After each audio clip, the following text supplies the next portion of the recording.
తిరుపతి జిల్లా సూలూరుపేట మున్సిపాలిటీ పరిధిలో ద్విచక్ర వాహనదారుల భద్రతపై పోలీసులు కఠిన నిబంధనలు అమలు చేస్తున్నారు.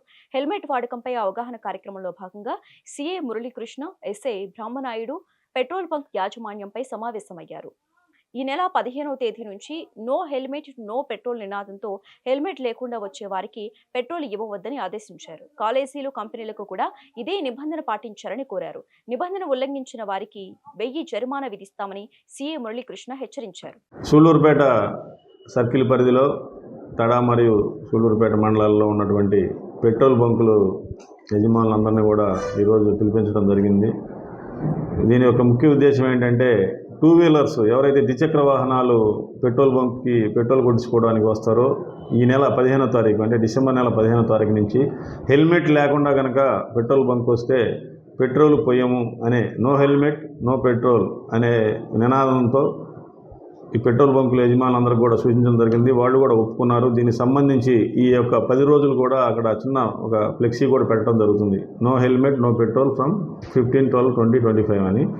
ఈ ముఖ్య ఉద్దేశం ఏంటంటే, ఈ ప్రమాదాలు జరిగినప్పుడు తలకి ఇంజరీ జరగడం వల్ల అందరూ చనిపోతున్నారు. కాబట్టి ప్రాణాపాయం నుంచి కాపాడటానికి ప్రమాదాలు జరిగినప్పుడు ప్రాణం పోకుండా ఉండేందుకు హెల్మెట్ తప్పనిసరిగా ధరించాలి అనే అవగాహన కల్పించడంలో భాగంగా ఈ చర్య తీసుకోవడం జరిగింది.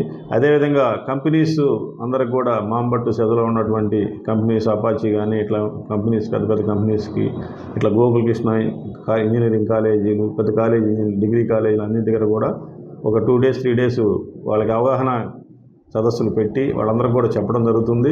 హెల్మెట్ లేకుండా కాలేజీకి రానియొద్దని, హెల్మెట్ లేకుండా ఫ్యాక్టరీకి పనిచేయడానికి రానియొద్దని కూడా ఆ యాజమాన్యాలకి నోటీసులు ఇవ్వబోతున్నాం. ఇవన్నీ కూడా ముందు అవగాహన కల్పించిన తర్వాత వారు కనుక ఆ విధంగా నడుచుకోకపోతే అదే కాలేజీ దగ్గర కానీ ఫ్యాక్టరీ దగ్గర కానీ స్పెషల్ డ్రైవ్లు పెట్టి వారి యొక్క బండిని సీజ్ చేసి అదే ప్రాంగణంలో పెట్టడం జరుగుతుంది.